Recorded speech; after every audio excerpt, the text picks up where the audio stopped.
Bismillahirrahmanirrahim. Assalamualaikum warahmatullahi wabarakatuh.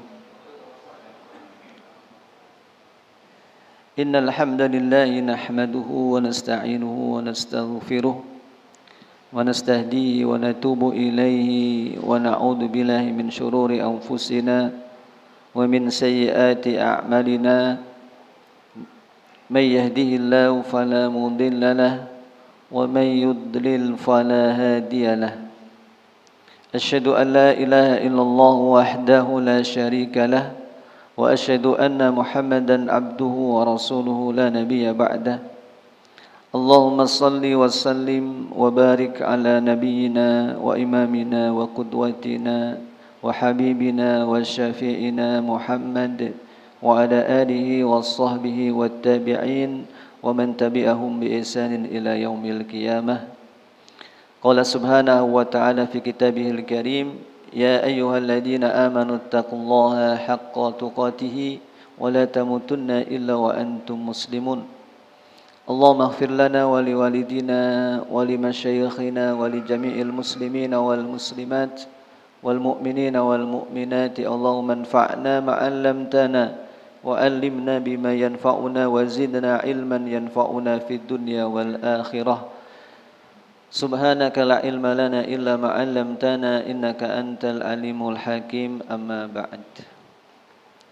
Bapak Ibu, saudara-saudari jamaah Majelis Taklim Arsyadani wa arsyadakumullah. Alhamdulillah, puji syukur kita panjatkan kehadirat Allah Subhanahu wa taala alladzi bi ni'matihi tatimmus shalihat. Hanya karena kemurahan dan karunia Allah Subhanahu wa taala kita semuanya pada sore ini bisa berkumpul di rumah Allah dalam satu agenda acara makan bersama. Kita mengharapkan berkahnya dengan kebersamaan. Tadi panitia sudah memberikan informasi sebelum adzan harus sudah dirampungi. Karena kita ngaji taklim itu sunnah saja. Yang terpenting adalah membatalkan puasa. Jadi jangan sampai enggak fokus ngaji ketika datang pembatal puasa. Maka sebelum adzan insya Allah kita rampungi. Alhamdulillah, apapun dalam kebersamaan ada keberkahan. Jamaah satu amal kebersamaan mendatangkan keberkahan dari Allah Subhanahu wa taala. Termasuk ngaji sendirian di rumah, di YouTube, tentunya tidak lebih berkah dengan ngaji di masjid duduk bersama. Ya, lebih Allah berkahi kebersamaan. Maka yang didoakan malaikat ya yang ngaji seperti panjenengan, ya, ngaji duduk ijtama'a qaumun fi baitin min buyutillahi ta'ala. Berkumpulnya satu kaum, ijtama'a berkumpul secara offline. Ya. Di rumah-rumah Allah disebutkan fi baitin min buyutillahi ta'ala. Jadi ada satu keutamaan juga.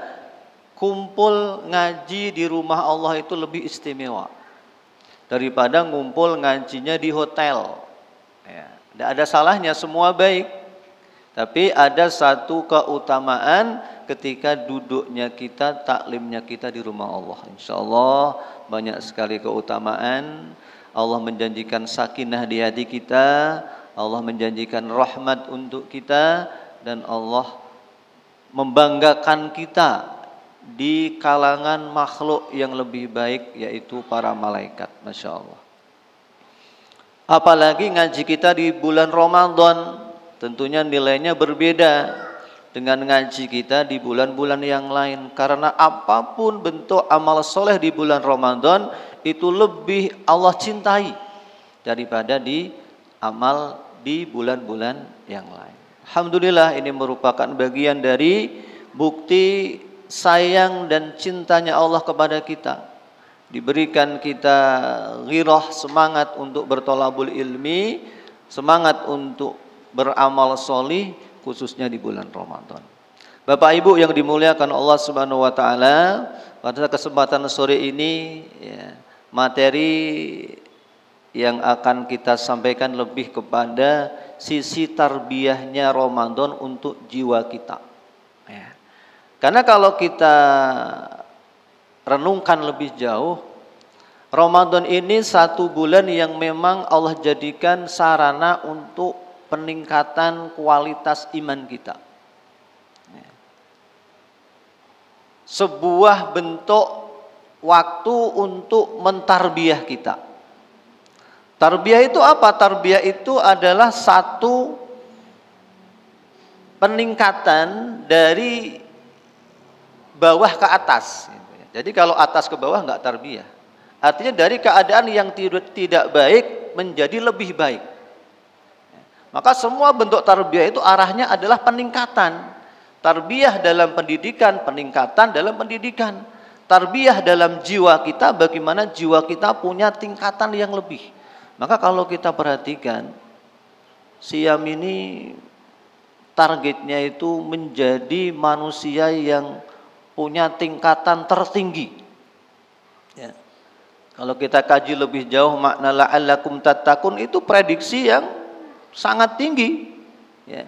Tidak sekedar menjadi muslim biasa, ya, karena kalau kita itu hanya seorang muslim, Bapak Ibu sekalian, itu level yang paling bawah.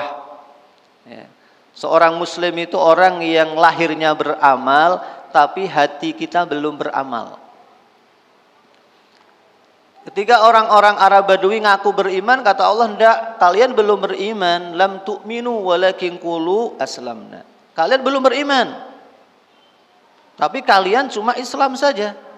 Lam yadkhulil iman fi qulubikum, iman belum masuk di hati kalian. Nah, maka ini tingkat yang paling bawah itu. Seorang itu ketika dia hanya muslim saja. Muslim itu seorang yang beramal lahir. Tarawihnya tarawih, Pak. Tapi hatinya tidak tarawih. Salatnya salat, tapi hatinya itu belum ikut salat. Jadi nampak di amal lahirnya, tapi batinnya belum ada sisi ubudiyahnya. Maka itu level yang paling bawah. Mestinya kita kalau beribadah tidak cuma lahir. Meningkatnya lagi adalah orang yang beribadah dengan iman. Dalam ibadahnya ada roh. Itu sisi dari seorang mukmin yang lebih baik daripada muslim. Maka orang itu kalau muslim belum tentu mukmin. Ya. Kalau mukmin pasti dia muslim. Yang dikehendaki dari Siam ini tidak cuma muslim, tidak cuma mukmin, tapi menjadi pribadi yang muttaqin. La'allakum tattaqun kan targetnya Siam. Sepertinya kemarin sudah saya sampaikan, semua ibadah itu punya target. Sholat punya target, ya. Terus zakat punya target. Jadi ibadah itu mesti ada targetnya. Targetnya apa sholat? Misalkan supaya kita punya kekuatan batin sehingga bisa menjauhi kemaksiatan. Itu targetnya. Orang yang sholat itu mesti dia terhindar dari kemaksiatan. Itu mesti. Kalau ada orang yang sholat tapi kok masih bermaksiat, ada yang tidak benar dalam sholatnya. Begitu. Target infak, sedekah, zakat apa targetnya? Tujuannya apa? Menjadi orang yang tidak terbebas dari bakhil, terbebas dari hubud dunia. Itu target infak, sedekah, zakat. Kalau ada orang yang ya infaknya infak, sedekahnya sedekah, tapi kok rakus dengan dunia, nah, sedekahnya tidak benar. Puasa juga punya target apa? La'allakum tattaqun. Apa itu takwa? Tingkatan yang tertinggi. Orang bertakwa itu orang yang beribadah. Beribadahnya itu tidak melihat pahala saja. Tidak melihat sisi boleh tidaknya. Kalau seorang itu beribadah, Bapak Ibu sekalian, itu melihatnya hanya dari sisi boleh tidaknya. Jalan-jalan sore itu boleh. Ngabuburit itu boleh, siapa yang bilang nggak boleh? Tapi daripada ngabuburit, mending ngaji. Maka orang bertakwa itu memilih prioritas amal. Orang bertakwa itu titik intinya adalah apa? Dia beramalnya melihat Allah. Nah, ini tingkatan yang hebat sekali. Kalau dalam ilmu suluknya dikatakan ihsan dia. Dia beramal sudah selalu merasa dilihat oleh Allah. Maka ini Bapak Ibu sekalian, target daripada puasa itu tarbiyah ini supaya meningkat kita. Meningkat tidak hanya sekedar ya sholat ikut sholat, ngaji ikut ngaji, enggak. Tapi betul-betul kita beribadah dengan roh dan dengan perasaan kesadaran kita selalu diawasi oleh Allah. Maka ada perlu tarbiyah dalam bulan Ramadan ini, tarbiyah jiwa. Tarbiyah bagaimana kita itu bisa mengalahkan syahwat kita, bisa menundukkan syahwat kita untuk tidak menjadi imam dalam hidup kita. Nah, karena bahaya syahwat itu bisa menjadi imam. Bahkan syahwat ini bisa menjadi Tuhan. Ya. Manusia diberi syahwat, diberi akal. Nah, malaikat diberi akal, tidak diberi syahwat. Hewan diberi syahwat, tidak diberi akal. Nah, manusia kalau imamnya syahwat, dia lebih buruk daripada hewan. Ulaika kal an'ami bal hum adall. Manusia-manusia yang syahwatnya itu imamnya, Pak, dia ikut syahwatnya. Pengen makan ya makan dituruti. Pengen apa hura-hura. Pengen belanja dituruti. Pokoknya nafsu itu dituruti terus. Imamnya itu nafsu. Ya, kalau bahasa Qur'annya apa? Afara'aita man ittakhadha ilahahu hawahu. Tidakkah engkau lihat wahai Muhammad orang-orang yang menjadikan nafsunya itu sebagai Tuhan? Masya Allah, nafsunya sebagai Tuhan. Nah ini manusia yang kata Allah lebih buruk daripada binatang. Binatang itu tidak punya akal ya wajar. Makan ya sepuas-puasnya makan. Pengen kawin ya di jalan, banyak orang, banyak temannya tidak malu. Nah, itu hewan. Hidupnya hanya untuk yakuluna wa yatamatta'un. Senang-senang dan makan. Nah, yatamatta'un itu seksual, makan dan seksual itu binatang. Nah, malaikat itu tidak punya nafsu. Nah, maka ya tidak hebat juga kalau malaikat itu ibadah terus kan.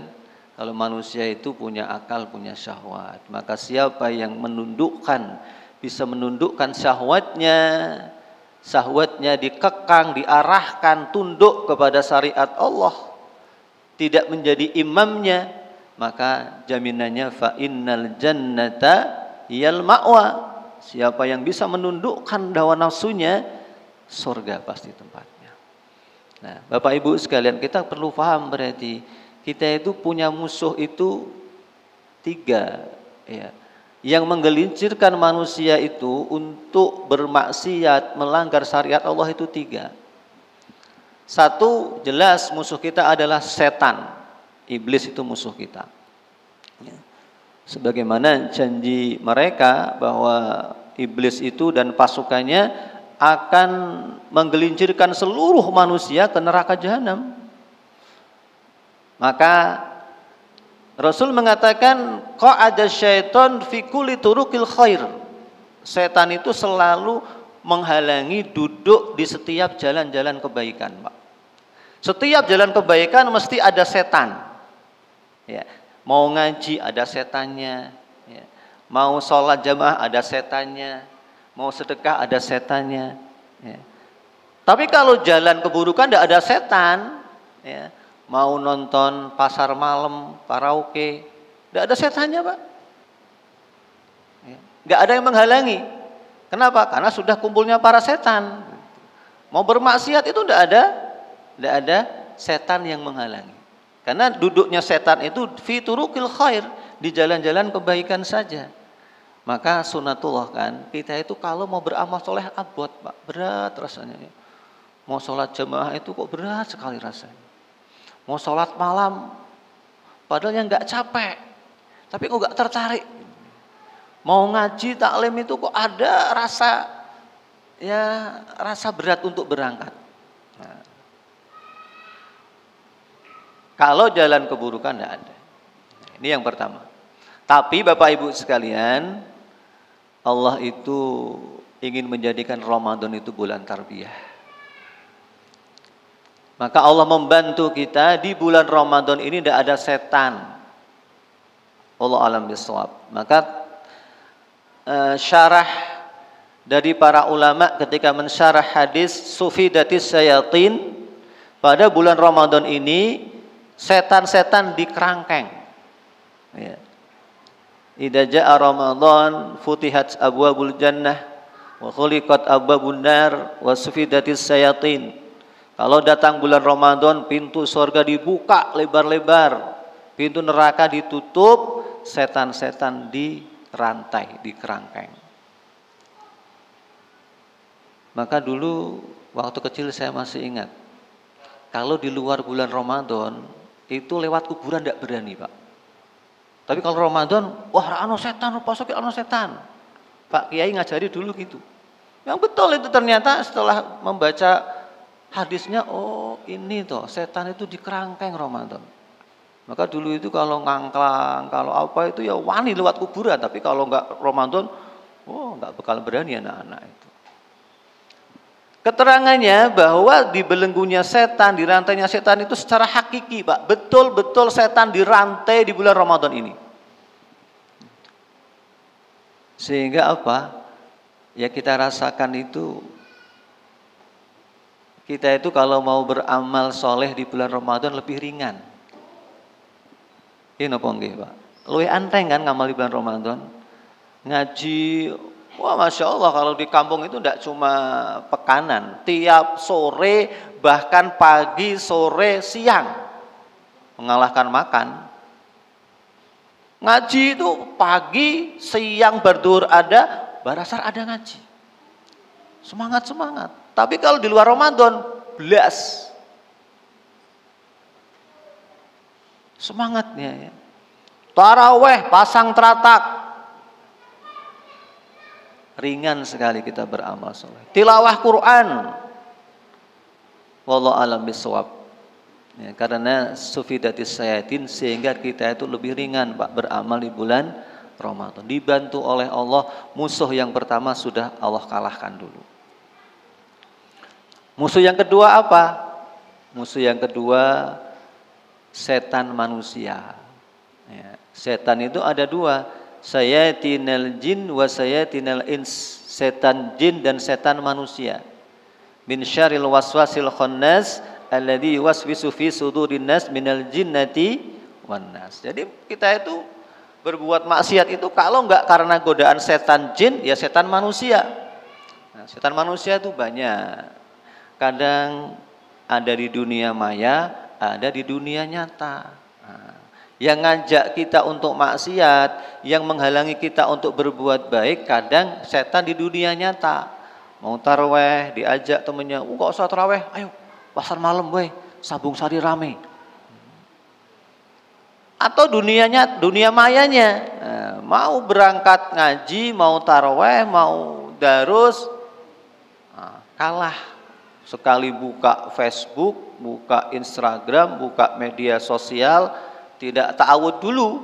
Nah, maka kalau membuka media sosial, ta'awud dulu, Pak. A'udzubillahi minasyaitonirrajim. Betul-betul banyak setan di media. Supaya kita dijauhkan. Karena kan nggak terasa kan, jenengan coba, ya saya pribadi sering seperti itu. Buka media itu, ya Allah, satu saya berita-berita. Walaupun tidak maksiat. Setengah jam itu enggak terasa. Setengah jam itu enggak ada rasanya. Coba jenengan ngaji tilawah setengah jam. Wokongnya panas. Bener itu. Lama sekali. Kok nggak seperempat jam, kok ini kok wis suwi ngaji. Tapi nak media sosial. Kenapa? Ada setannya. Nah, maka nanti termasuk di bulan Ramadan ini bagaimana ya kita itu bisa menundukkan ini. Jadi yang kedua itu, terkadang kita itu bermaksiat di bulan Ramadan atau kehilangan berkahnya Ramadan atau berkah ibadah-ibadah yang lain karena setan dari manusia, baik di dunia nyata maupun dunia maya. Nah, yang menjadi pembicaraan kita yang ketiga ini Pak Said. Yang ketiga itu kita punya musuh dari diri kita. Musuh dari internal kita. Musuh dari internal itu lebih berbahaya, lebih halus, lebih susah dikalahkan. Musuh kita apa? Ya syahwat kita sendiri. Ya. Yang Allah menjamin siapa yang bisa menundukkan syahwatnya surga.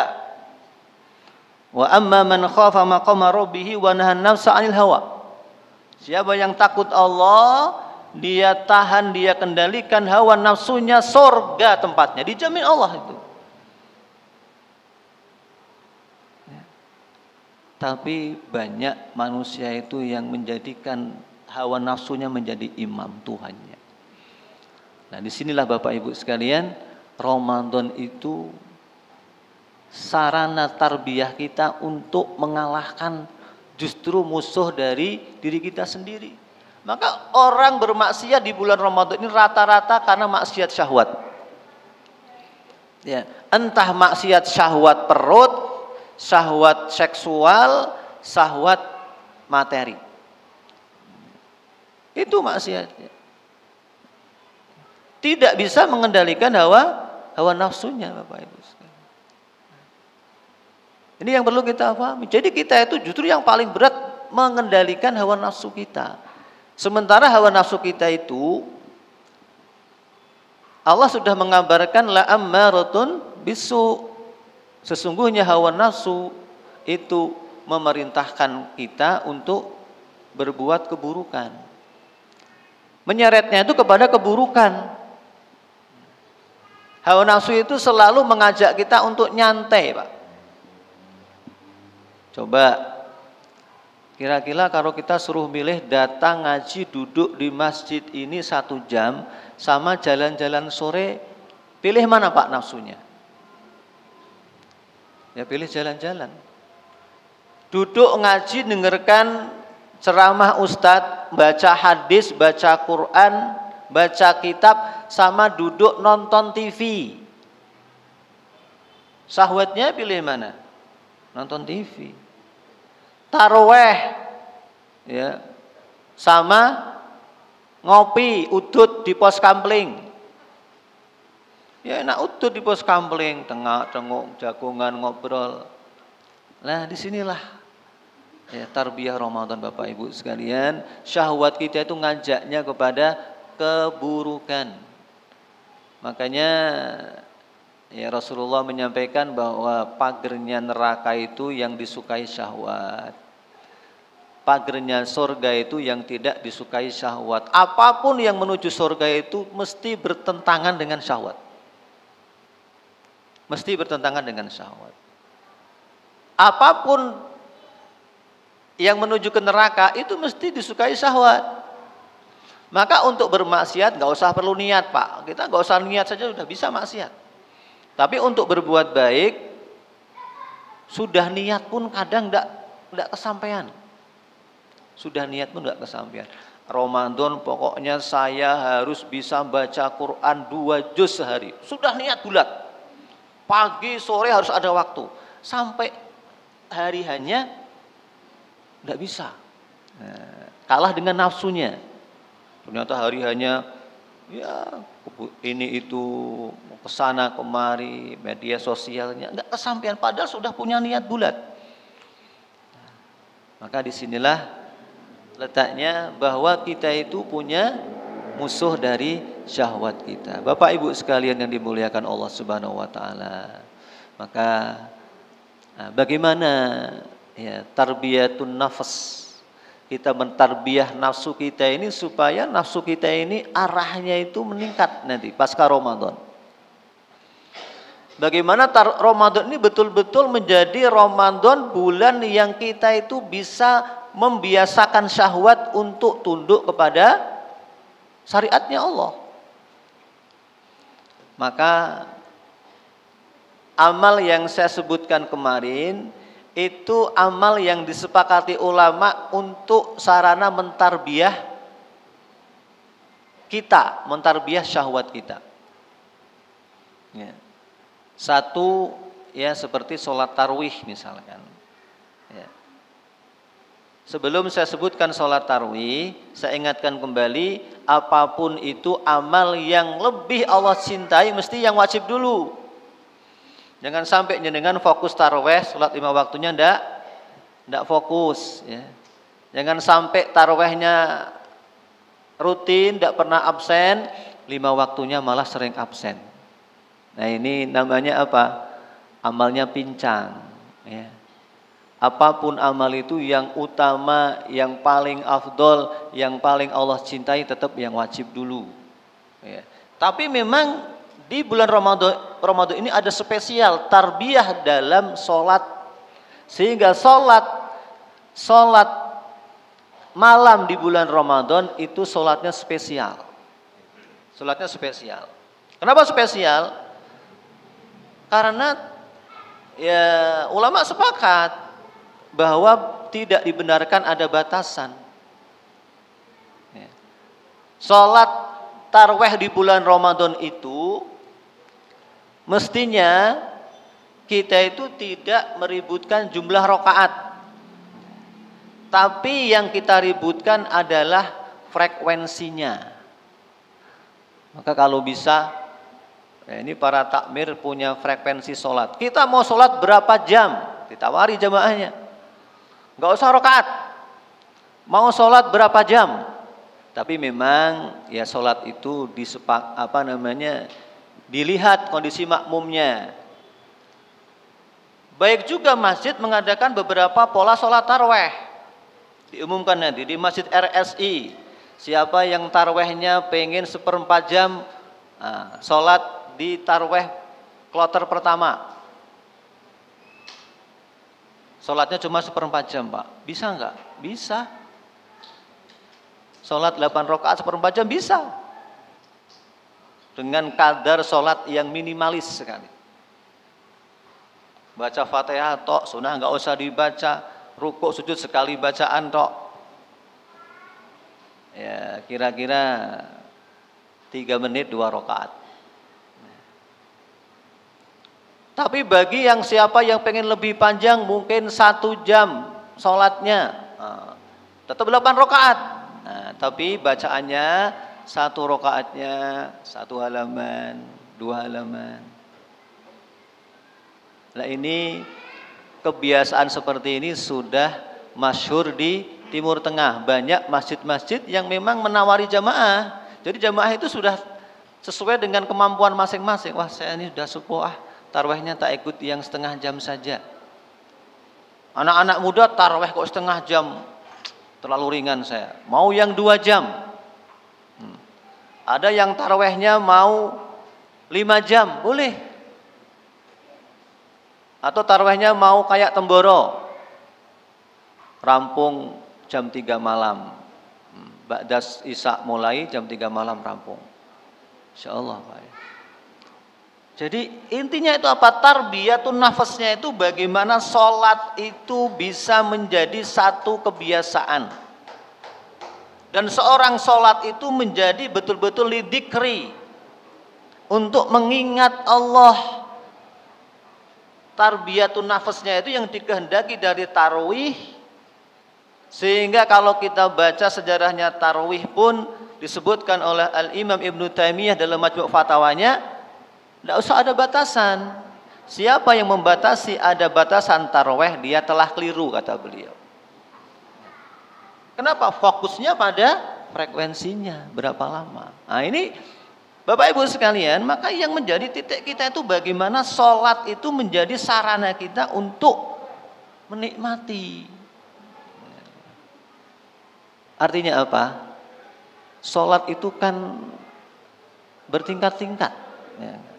Orang sholat itu tidak sama. Kalau Ibnu Qayyim membagi itu ada 5 kelompok orang sholat. Dengan tarawih ini supaya kita naik gridnya. Sholat yang betul-betul sholat kita itu bermakrifat kepada Allah dengan sholat kita.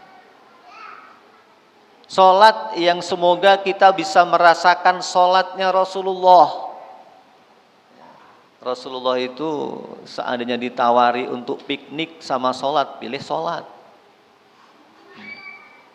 Karena beliau mengatakan ju'ilat qurrata aini him ayatuhu zadathum imana.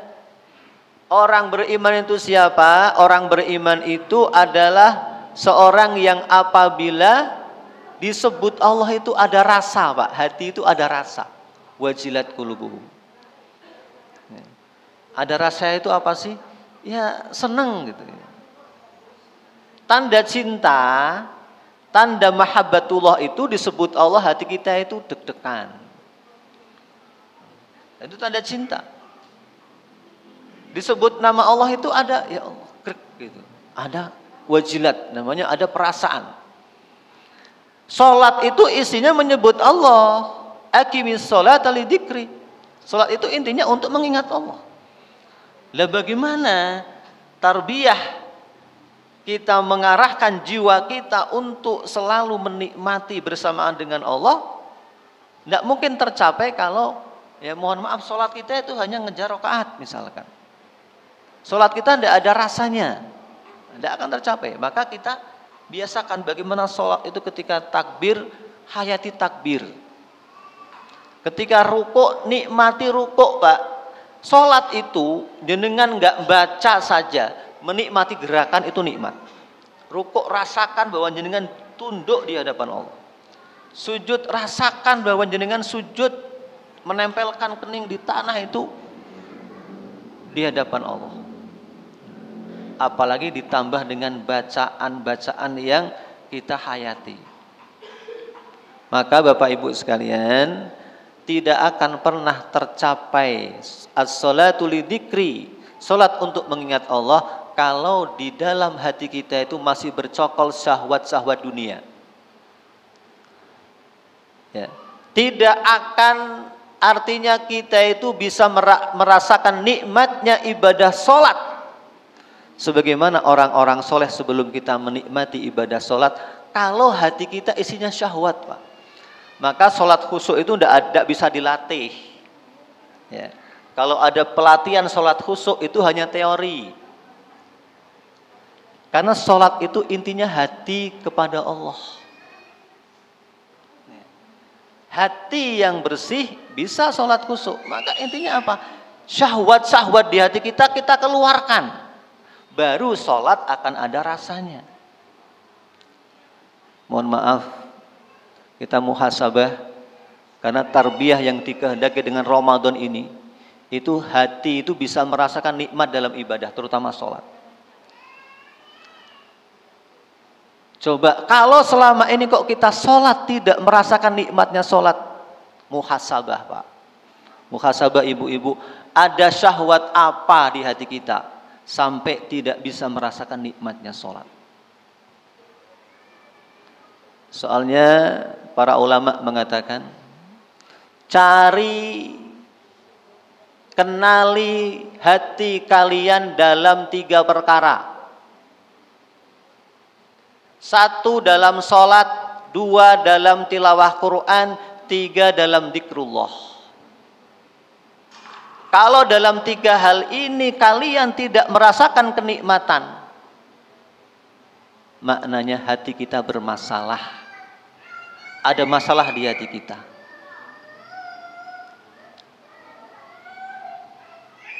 Kalau kita disuguhi makanan, itu menunya sate kambing, ya, lengkap dengan bumbunya, tapi ternyata kok kita, saya nggak berani makan sate kambing, atau nggak menikmati sate kambing, ada masalah. Ya. Mungkin kita sakit. Ya. Sama, sholat itu nutrisi hati yang paling besar, Pak. Ya. Jadi kalau sampai sholat itu kita tidak merasakan nikmatnya bermunajat kepada Allah, berarti hati kita sebenarnya sudah penuh syahwat. Karena hati itu diibaratkan para ulama seperti bejana, mangkok, piring, gelas. Itu kalau isinya sudah ada sesuatu dimasuki, maka akan tumpah. Ya, tidak menerima. Maka kalau ada kecintaan kepada dunia, kalau ada kecintaan kepada harta, kalau ada kecintaan kepada selain Allah di hati kita, maka hati kita perlu kita tarbiyah. Perlu kita didik bagaimana hati kita itu kita isi dengan Allah Subhanahu wa taala. Maka ini Masya Allah ya, tarawih para salaf begitu antusias, qiyamul lail di bulan Ramadan penuh ya, karena diharapkan dengan tarawih ini hati kita tertarbiyah untuk zadathum imana, bertambah imannya dan bergetar hati kita ketika menyebut asma Allah Subhanahu wa taala. Bapak Ibu sekalian, meningkatkan dari ibadah sholat yang sekedar menggugurkan kewajiban menjadi menikmati ibadah sholat. Ini targetnya. Nah,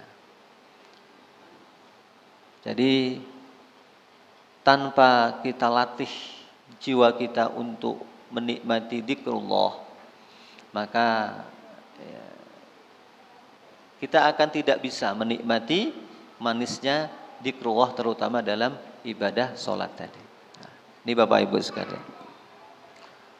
Yang pertama ada sholat tarawih di bulan Ramadan. Ya. Yang kedua, ada apa di bulan Ramadan? Nah, sepakat. Quran, ya, ada Quran di bulan Ramadan. Karena ini untuk mentarbiyah. Allah jelas mengatakan bahwa wa nunazzilu minal Qur'ani ma huwa syifaa wa rahmatul lil mu'minin. Dan kami turunkan dari Quran ini ayat-ayat yang ayat-ayat tadi itu menjadi obat, Pak. Quran itu menjadi penawar bagi apa? Bagi hati terutama. Ya. Kalau Ramadan itu betul-betul kita maksimalkan dengan Quran, insya Allah grade iman kita naik mesti di bulan Syawal nanti. Maka terkait dengan Quran ini ada beberapa yang mesti kita perhatikan. Karena Rasulullah itu pernah mengadu kepada Allah tentang umatnya terkait Quran. Ya, Rasulullah itu ngadu. Rabbi inna qaumi ittakhadhu hadzal Qur'ana mahjura. Ya Tuhanku, ya Allah, sesungguhnya umatku, kaumku itu menjadikan Quran ini sesuatu yang dijauhi, ya Allah. Mahjura, sesuatu yang dijauhi. Jadi Rasul itu pernah ngadu kalau Quran itu ditinggalkan. Siapa orang yang termasuk hajrul Quran, yang menjauhi Quran? Itu kalau kita baca kitabnya, kita baca bukunya, orang yang hajrul Quran itu pintu pertama tidak mau baca. Tidak mau baca itu sudah termasuk orang yang mendapat pengaduan Rasulullah. Kalau kita itu tidak baca Quran, maka kita itu diadukan Rasulullah kepada Allah. Ya Allah, umatku itu menjauhi Al-Quran. Padahal Masya Allah, kata Imam Ahmad itu karunia yang paling mahal kepada umat Muhammad ini adalah Al-Quran. Sekiranya tidak ada Quran, maka tidak ada kehidupan pada umat ini. Ya. Tapi mohon maaf, jadi Quran ini sebagai bentuk tarbiyatun nafas. Karena tadi sholat, Quran, dzikir ini bentuk daripada ibadah di dalam mengenal hati kita. Kalau dalam tiga hal ini, sholat, Quran, dzikir, kita tidak merasakan nikmat, maka ada masalah di hati kita. Kata Al-Imam Ibnu Qayyim Al-Jauziyah, mintalah hati yang lain kepada Allah, Bapak Ibu sekalian. Kalau dalam sholat kita tidak bisa merasakan nikmatnya sholat, kalau dalam Quran tidak merasakan nikmatnya Quran, kalau sedang dzikrullah tidak merasakan nikmatnya dzikrullah, minta hati yang lain kepada Allah. Maka hati kita sedang sakit berat. Quran betul-betul Allah sampaikan syifa. Apa itu syifa? Obat, penawar bagi syahwat yang ada di hati kita ini loh Pak. Maka bagaimana Quran itu menjadi obat? Maka mestinya sama dengan sholat tadi. Kita jangan hanya sekedar banyaknya ayat yang kita baca. Mau berapa waktu dalam sehari kita sediakan untuk Quran. Nah, mau berapa waktu. Nanti tidak hanya sekedar membaca. Quran itu isinya kan 30 juz, 6.600 sekian ayat. Mohon maaf Pak, kira-kira berapa ayat yang sudah kita tadaburi maknanya? Kita baca, kita renungkan ayat-ayat yang Masya Allah, penyesalan nanti orang di hari kiamat. Penyesalan ahli neraka itu apa? Sampai mereka minta cuti 1 hari kepada malaikat. Itu kalau baca ayat itu, ya Allah, saking beratnya adab neraka itu. Mereka minta cuti kepada penjaga neraka. Khazanati jahannam, mintakan leren sehari saja adabnya. Itu kalau kita renungkan, Masya Allah. Ya, obat sehingga syahwat kita yang begitu menggebu-gebu dengan dunia itu ada remnya. Ada remnya nantinya. Ketamakan kita dengan dunia ada obatnya. Ya. Karena syahwat kita itu ya minan nisa wal banin wal qanatiril muqantarah minad dhahab wal fiddah wal khailil musamawati wal al'am wal haras. Kita itu syahwatnya itu kepada wanita, harta kekayaan, emas, perak, ladang, kendaraan yang mewah, itu syahwat. Maka dengan Quran itu akan terobati. Akan terobati, Pak. Dengan apa? Ya, mestinya ada waktu dalam sehari kita yang minimal, ayo 10 menit kita baca terjemahnya saja Quran. Yang sebenarnya Bapak Ibu sekalian terjemahnya pun itu belum cukup kan. Tapi minimal bacalah terjemahnya. Karena Quran itu bukan sekedar dibaca dapat pahala, enggak. Liyadabbaru ayatihi wa liyadzakkara ulul albab, supaya ditadaburi makna-makna Quran itu.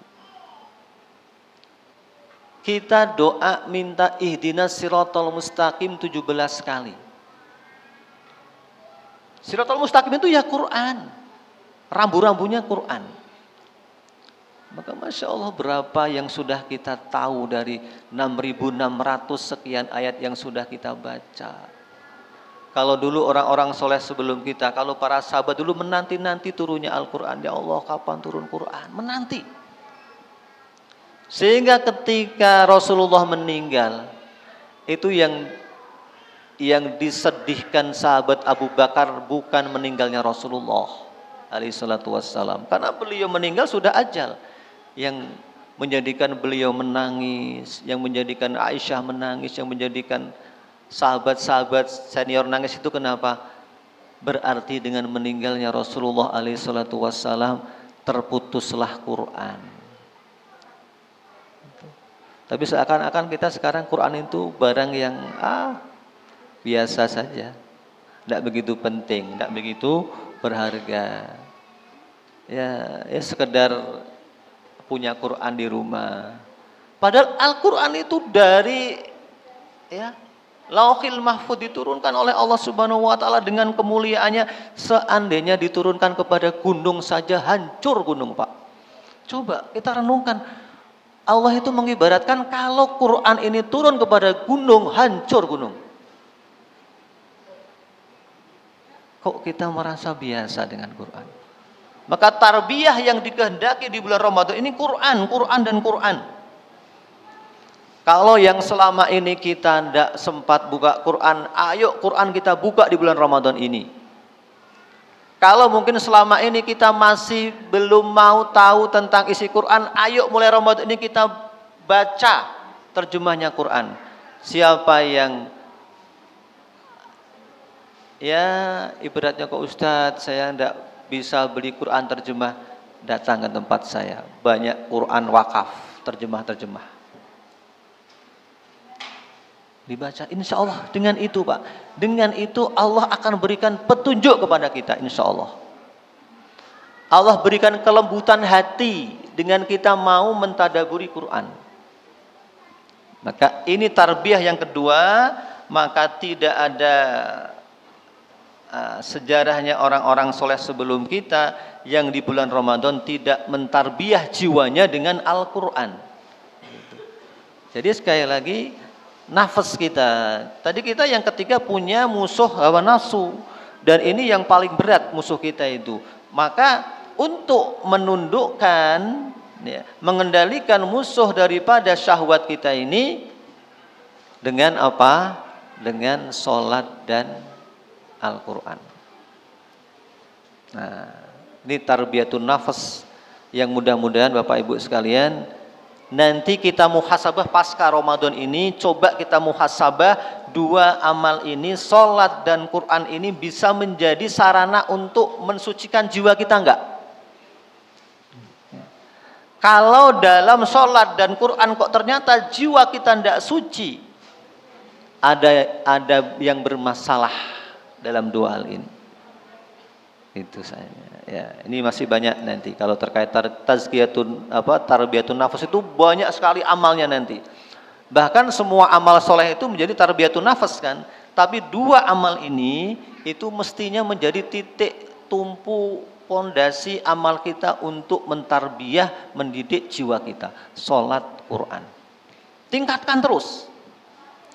Kuantitasnya maupun kualitasnya. Kuantitasnya maupun kualitasnya. Sehingga betul-betul jiwa kita merasakan nanti ya, syifanya daripada sholat dan Al-Quran ini. Sehingga kita mempunyai jiwa-jiwa yang lembut seperti para salafus soleh dulu ya. Karena intisari daripada kondisi kita itu ada pada hati Pak ya. Intisari daripada diri kita itu bukan pada fisik. Kalau kita itu ibadah kepada Allah masih prioritasnya lahir saja, berarti kita masih Islam tadi, yang masih tingkat paling bawah.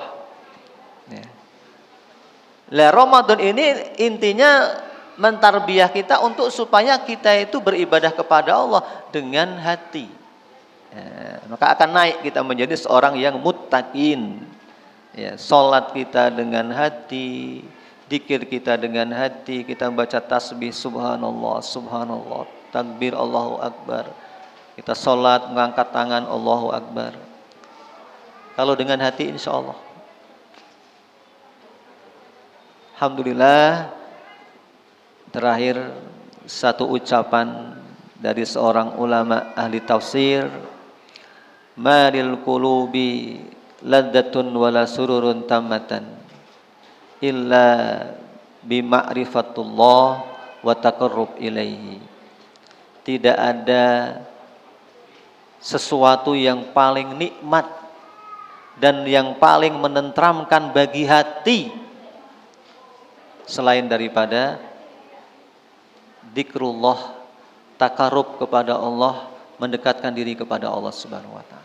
Nah, ini insyaallah kalau tarbiyah Ramadan kita sukses, hati kita, syahwat kita terkendalikan dengan ibadah-ibadah yang kita susun di bulan Ramadan ini, insya Allah kita akan menjadi manusia yang muttaqin, manusia yang tidak hanya lahirnya dia beribadah kepada Allah, tapi dia beribadah kepada Allah dengan hatinya. Insya Allah aku lu qouli hada. Ya.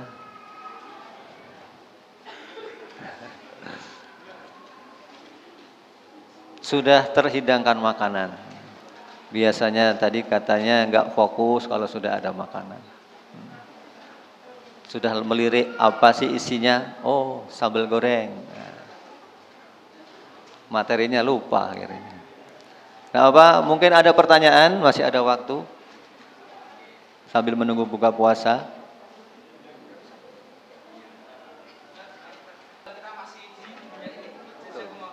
Ya, jazakumullah khair. Dalam kitab Ta'lim Muta'alim disebutkan kita memang punya syahwat. Ya.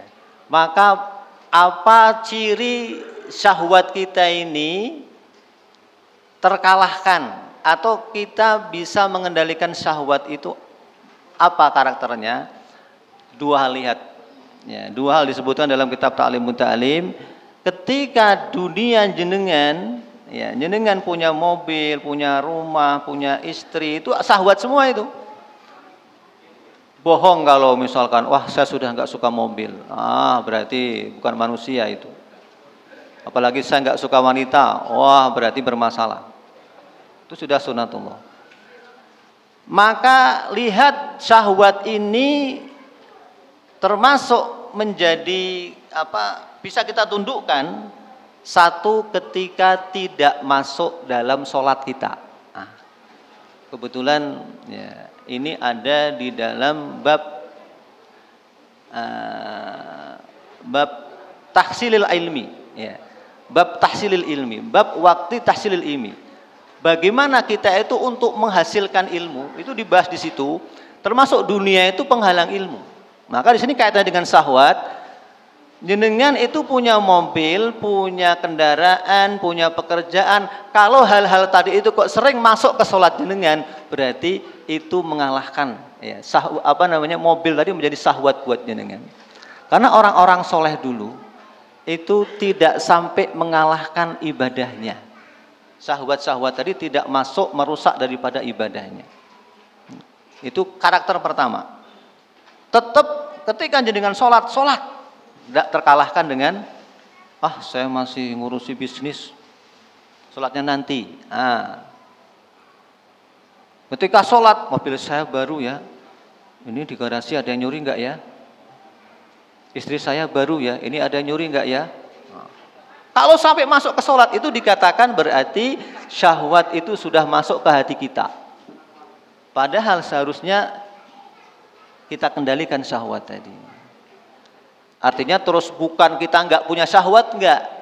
Karena orang yang betul-betul dia bersih hatinya, itu ketika dia sholat itu mestinya nyeleh dunianya. Seperti Rasulullah, seperti orang-orang sholih kan.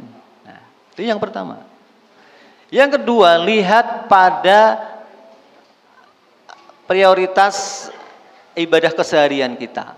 Kalau ternyata dari syahwat-syahwat dunia tadi, harta benda, kendaraan, rumah, istri, itu kok menghalangi dari mencari kemuliaan di hadapan Allah, berarti kita sudah dikekang syahwat. Kalau sampai jenengan bisnis, bekerja, bertani, bermaisah, tidak bisa sholat malam, berarti sejatinya itu sudah menjadi syahwat buat jenengan, pekerjaan jenengan, rumah jenengan. Apalagi kalau sampai itu semuanya menjadi penghalang jenengan untuk bisa datang ke masjid, bisa datang memenuhi panggilannya Allah. Tapi secara umum itu semua itu menghalangi dari ibadah enggak? Bisa enggak jenengan itu punya istri, punya rumah, punya mobil, punya pekerjaan, tapi juga tidak kalah membaca Quran. Ada waktu untuk Al-Quran, ada waktu untuk Allah. Maka solusinya bagaimana? Solusinya Allah sebutkan dalam surat Al-Muzammil, ya. Mestinya siang hari itu untuk dunia kita, malamnya jangan untuk dunia lagi Pak, Bu. Kalau siang kita sudah sibuk dengan urusan media sosial, malamnya sudahlah tutup medianya, besok lagi malam untuk ibadah.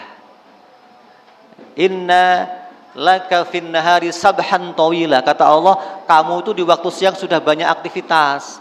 Mbok ya kalau malam untukku, kata Allah. Jadi itu minimal ada pembagian waktu. Saya kira itu. Jadi satu, sholat kita terganggu enggak dengan syahwat-syahwat tadi. Yang kedua, ibadah-ibadah keseharian kita terganggu enggak dengan syahwat tadi. Kalau dua ini enggak terganggu, maka berarti kita tidak ada masalah dengan tadi hawa nafsu kita. Kalau kok sampai dalam urusan sholat dan urusan ibadah-ibadah yang banyak keseharian tadi kita terganggu, berarti ada masalah dalam syahwat kita. Itu ukurannya dalam kitab Ta'lim Muta'alim. Wallahu a'lam bishawab. Aqulu qouli hadza astaghfirullah li wa lakum Allahumma ighfir lana wa tub alaina innaka antat tawwabul ghafur. Allahumma taqabbal minna innaka antas samiul alim wa tub alaina innaka antat tawwabul rahim. Rabbana dolamna anfusana wa illam taghfir lana wa tarhamna lanakunanna minal khasirin. Rabbana la tuzigh qulubana ba'da idh hadaitana wa hab lana min ladunka rahmatan innaka antal wahhab. Allahumma rabbana atina fid dunya hasanah wa fil akhirati hasanah wa qina adzabannar. Wa sallallahu ala sayyidina Muhammadin wa ala alihi wa sahbihi ajma'in wa akhiru da'wana anil hamdulillahi rabbil alamin. Billahi taufiq wal hidayah. Wassalamualaikum warahmatullahi wabarakatuh.